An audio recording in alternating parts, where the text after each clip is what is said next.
行政院的代替公司化条例草案已经送到立法院，不过代替企业工会加产业工会拢认为讲，这草案无经过沟通。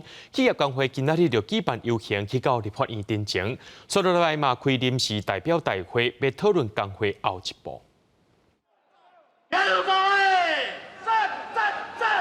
北部条亚基亚代替企业工会集合全台股份会，一透早为台北车头游行到立法院，提交陈情批予立法委员。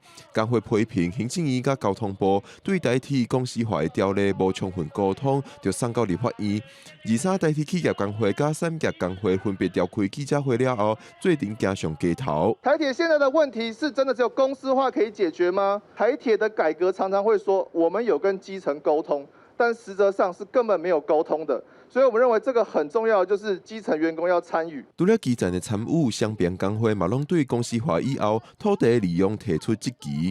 台铁公司化条例里面，很多资产、土地资产必须回归到一些政府所有，包括整个资产又会拿去整个作为整个偿债的基金，那整个土地未来势必会生怕会变成财团化。交通部长王国材表示，政府无可能炒地皮，对土地规划是要以收租金、开发等方式帮助代替行销。